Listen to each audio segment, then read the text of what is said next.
Olá, estamos aqui com o nosso Rezando a Palavra e neste domingo celebramos a solenidade de São Pedro e São Paulo.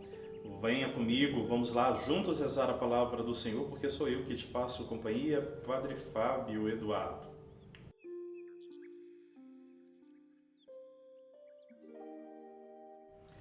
Muito bem, meu querido irmão, minha amada irmã, olha, hoje solenidade de São Pedro e São Paulo. Aí você pode estar se perguntando, mas padre, no calendário não está lá dia 29, onde celebramos esta grande festa? Sim, no calendário tradicional, no calendário civil, ali nós seguimos essa data e, claro, também no calendário religioso. Porém, para nós que não temos diretamente a São Pedro ou São Paulo como padroeiro de uma paróquia ou de uma diocese, todos nós celebramos quando se cai no dia de semana, no domingo seguinte à solenidade destes dois pilares, dessas duas colunas da igreja. Por isso, vamos lá e rezar um pouco a beleza e o significado deste dia. Lembrando, você já sabe, você que já está aqui comigo já há um bom tempo, e para você que está chegando, o detalhe de todas as leituras aqui em nossa descrição, por isso você pode ir lá rezar com tranquilidade cada texto bíblico. E mais uma vez quero agradecer aos comentários, porque quando você comenta, quando você deixa o seu joia lá no nosso canal, no nosso vídeo, outras pessoas vão se interessando e essa palavra do Senhor vai sendo multiplicada, pois este é o grande objetivo deste canal, levar o Deus, Jesus, palavra viva até você.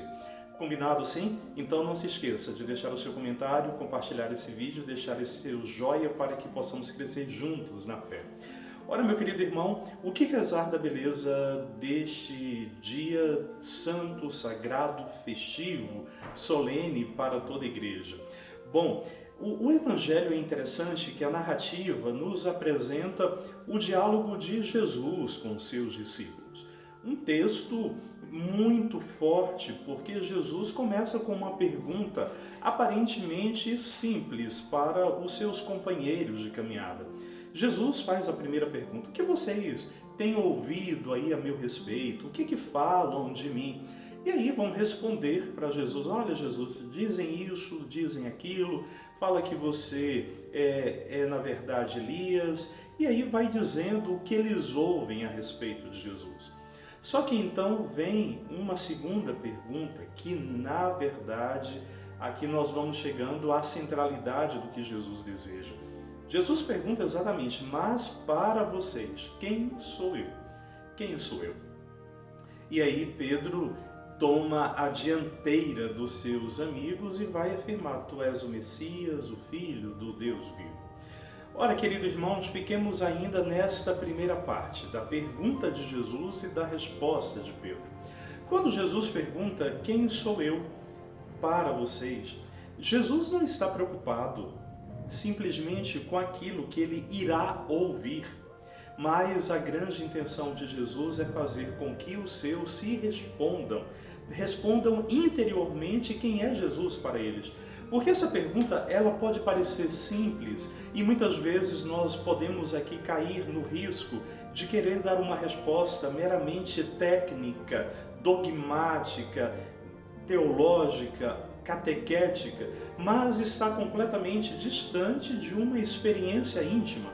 Por isso a pergunta de Jesus aos discípulos e para nós é fundamental: quem é Jesus para nós? Porque da forma que a gente responder, o que a gente responder, refletirá profundamente aquilo que nós experimentamos no nosso íntimo. E aí sim vem a resposta de Pedro. Por isso, na boca de Jesus, o louvor dado à resposta de Pedro: feliz és tu, por quem te revelou isso foi o Pai. Olha, irmãos, é interessante porque na resposta de Pedro revela uma compreensão, uma experiência daquilo que Jesus é.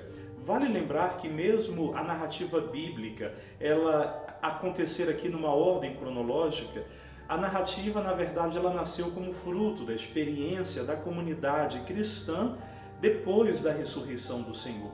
O que nos faz entender que Mateus aqui, de forma catequética, quer dizer que de fato essa resposta ela é fruto da experiência de uma comunidade que cresceu ao redor do ressuscitado, ouvindo a sua palavra, ou mais do que isso, vivendo com o ressuscitado, encontrando com ele no seu íntimo, encontrando com ele na vida da comunidade, encontrando com ele no testemunho evangélico. Por isso, responder quem é Jesus aqui tem o grande ensinamento desse evangelho. Só é possível quando se experimenta, quando se encontra com Jesus. Assim nós vamos para a última parte, o outro lado dessa reflexão de hoje.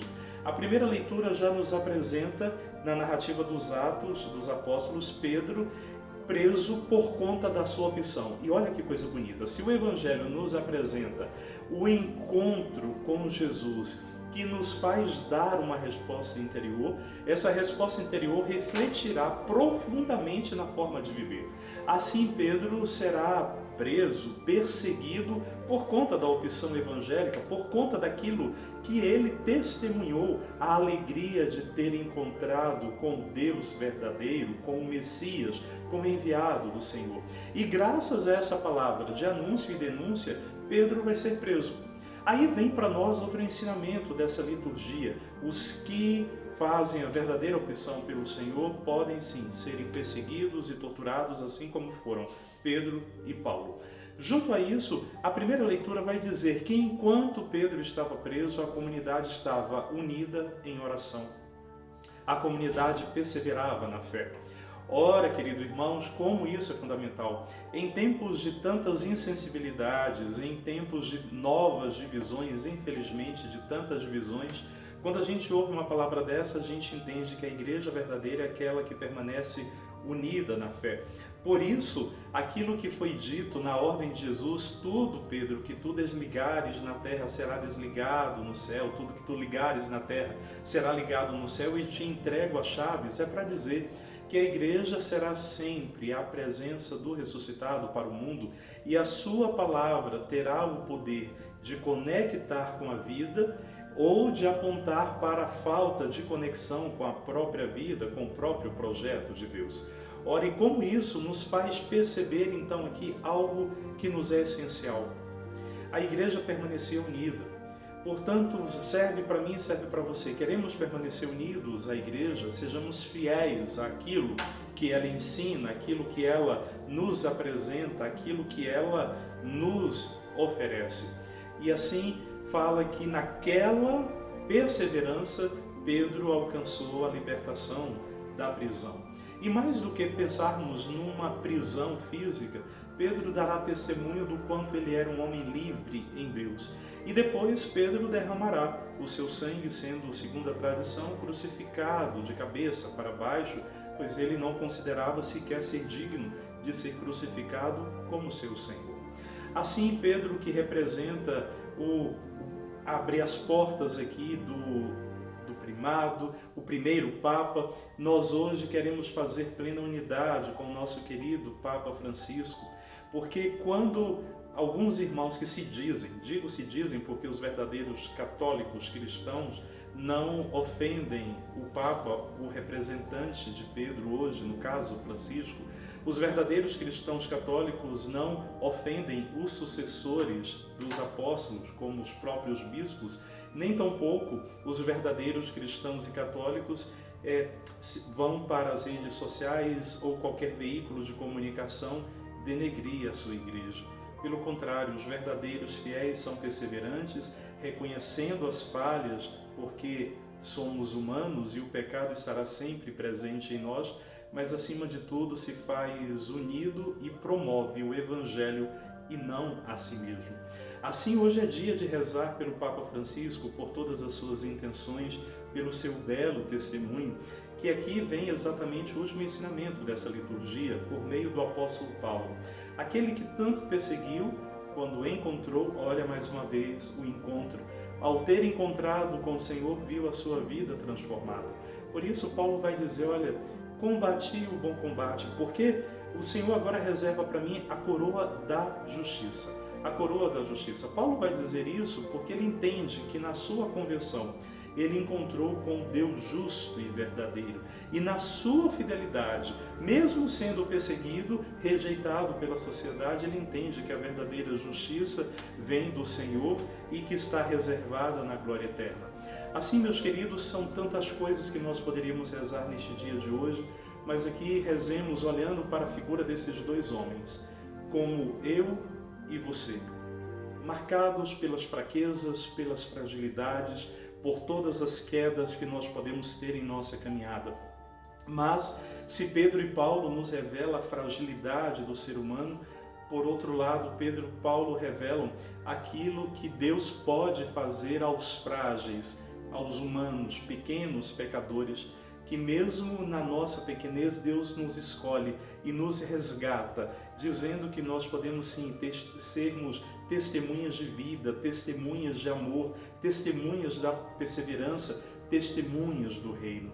Que neste tempo de tão falsos profetas, possamos olhar para a figura de Pedro e Paulo e pedir que ambos intercedam por nós e nos dê sempre, como bem disse o Papa Francisco na abertura do seu pontificado, a permanente alegria do Evangelho, porque mesmo nas dores, nas perseguições, o verdadeiro discípulo é aquele que sabe que está no caminho certo, é aquele que se deixa ser conduzido pelo anjo do Senhor para longe das prisões, é aquele que reserva no íntimo do seu coração a certeza de que o combate combatido, Deus reserva para nós a verdadeira justiça. Por isso, termino por onde comecei.